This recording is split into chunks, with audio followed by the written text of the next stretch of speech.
Oh, hello. Welcome to the Internet Review of Books. I've been reading 50 Shades of Grey. Yes, I know it's a rotten job, but someone's got to do it. I'm doing this because my Movietime show is returning to the airwaves in a couple of weeks' time. I've got to stop smoking that stuff.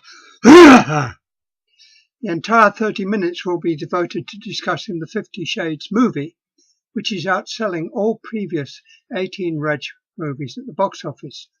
So I thought I'd better start by going to the fountain source, i.e. the book. That's £3.99 at Morrisons supermarket and £7.99 everywhere else. Actually, it wasn't as bad as I feared it would be. Not as bad as the Da Vinci Code anyway. A bit like Mills Boon for the permissive age. The sex doesn't actually start till about 70 pages in. I haven't seen the movie yet, but I can't imagine director Sam Taylor Johnson makes the audience wait a quarter of an hour before getting down to the heavy breathing. The two protagonists are Anastasia, better known as Anna, the 21-year-old student virgin, and Christopher Grey, a rich, handsome businessman who's into SM domination. And he is, of course, dead gorgeous. Or so Anna thinks, because all the way through, this could all be just her own fantasies. This describes what she thinks of him. I surreptitiously gaze at him from beneath my lashes as he stands in line waiting to be served in the cafeteria. I could watch him all day. He's tall, broad-shouldered and slim, and the way those pants hang from his hips, oh my. Once or twice he runs his long, graceful fingers through his now dry but still disorderly hair. I'd like to do that. The thought comes unbidden into my mind, and my face flames. I bite my lip and stare down at my hands again, not liking where my wayward thoughts are headed. Penny for your thoughts, Grey is back, startling me. I go crimson. I was just thinking about running my fingers through your hair and wondering if it would feel soft to touch. I shake my head. He's carrying a tray which he sets down on the small, round birch veneer table. He hands me a cup and saucer, a small teapot, and a side plate bearing a lone tea bag labelled Twining's English Breakfast. You seem nervous around men. Holy crap, that's personal. I'm just nervous around you, Grey. I find you intimidating. I flush scarlet, but mentally pat myself on the back for my candour and gaze at my hands again. I hear his sharp intake of breath. You should find me intimidating, he nods.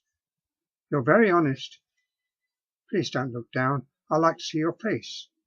Oh, I glance at him, and he gives me an encouraging but wry smile.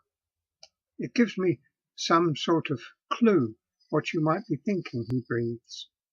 You're a mystery, Miss Steele. Mysterious? Me? There's nothing mysterious about me. I think you're very self-contained. Am I? Wow, how am I managing that? This is bewildering. Me, self-contained? No way. Except when you blush, of course, which is often. I wish I knew what you were blushing about. Anyway, the relationship goes its strange way. Let's see how we're getting close to the sex. Right. Yes, this is when the nature of the relationship begins to come to the surface. You're quite the disciplinarian, I hiss. Oh, Anastasia, you have no idea. His eyes narrow, then he grins wickedly. It's disarming. 1 minute I'm confused and angry, the next I'm gazing at his gorgeous smile. Wow, I'm entranced. And it's because his smile is so rare. I quite forget what he's talking about. I'm going to have a shower, unless you'd like to shower first. He cocks his head. to one side, still grinning. His grin widens and he reaches over and runs his thumb down my cheek and across my lower lip. Breathe, Anastasia, he whispers, then stands back up.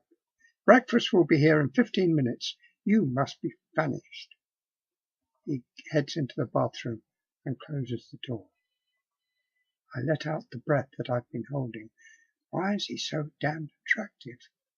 Right now, I want to go and join him in the shower. I've never felt this way about anyone.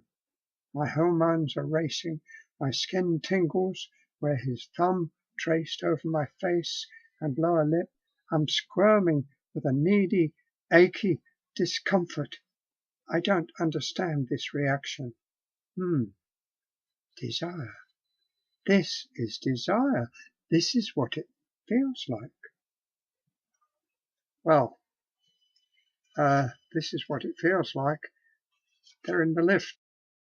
He lunges at me, pushing me against the wall of the elevator. Before I know it, he's got both of my hands in one of his in a vice-like grip above my head, and he's pinning me to the wall using his hips. Holy shit! His other hand grabs my hair and yanks down, bringing my face up, and his lips are on mine. It's only just not painful.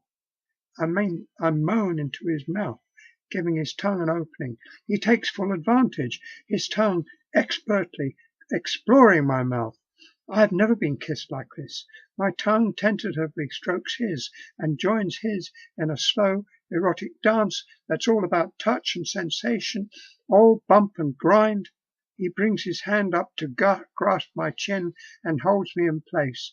I'm helpless, my hands pinned, my face held, and his hips restraining me. His erection is against my belly. Oh my! He wants me. Christian Grey, Greek god, wants me, and I want him, here, now, in the elevator. You are so sweet, he murmurs, each word a staccato. The elevator stops, the doors open, and he pushes away from me in the blink of an eye, leaving me hanging. I glance up at him. He looks so cool and calm, like he's been doing the Seattle Times crossword. How unfair! Is he totally unaffected by my presence? He glances at me out of the corner of his eyes, and he gently blows out a deep breath. Oh, he's affected all right, and my very small inner goddess sways in a gentle, victorious samba. We have one more floor to travel. You've brushed your teeth, he says, staring at me. I used your toothbrush. His lips quirk up in a half smile. Oh, Anastasia Steele, what am I going to do with you? The doors open at the first floor, and he takes my hand and pulls me out. What is it about elevators, he mutters, more to himself than to me as he strides across the lobby. Well, he picks her up in his helicopter, his privately owned helicopter, takes her to his apartment in Seattle, and gets her to sign a non-disclosure agreement. She's not allowed to tell anyone anything about what goes on between them in the soon-to-be foreseen future. Mind you, this whole book is a violation of that NDA, but I don't expect the book really is part of the reality. He also gives her a set of rules. These are the rules. They may be subject to change. They form part of the contract, which you can also have. Read these rules and let's discuss. Rules. Obedience. The submissive, that's her, will obey any instructions given by the dominant immediately, without hesitation or reservation, and in an expeditious manner. The submissive will agree to any sexual activity deemed fit and pleasurable by the dominant, excepting those activities that are outlined in hard limits, Appendix 2. She will do so eagerly and without hesitation. Of course, this is a heterosexual relationship. These rules have been drawn up with women in mind, not men.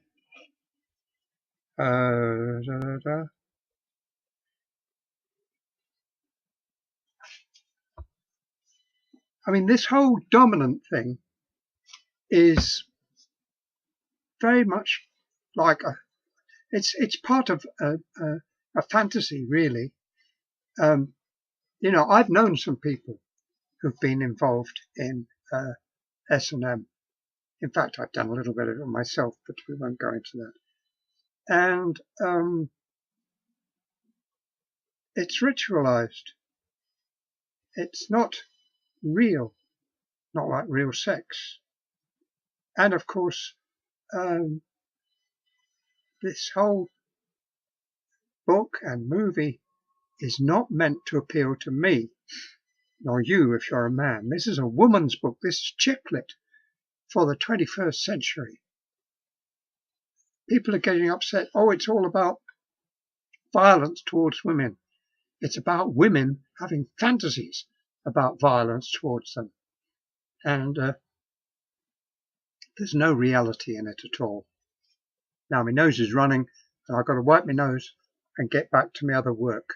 Now, where did I got to in this book? Appendix 1, rules. Ah, yes. Appendix 2, hard limits. No acts involving fire play. No acts involving urination or defecation and the products thereof. Well, that rules out some of the women I know. No acts involving needles, knives, cutting, piercing, or blood. No acts involving gynecological medical instruments. Well, and so on, and so on, and so on. I don't know what it is about that book. It's made my nose run. But anyway, we'll be back in about 2 weeks' time with Movietime and 50 Shades of Grey, the movie. Be there. Okay. I will, if you will, as the actress said to the bishop. Bye.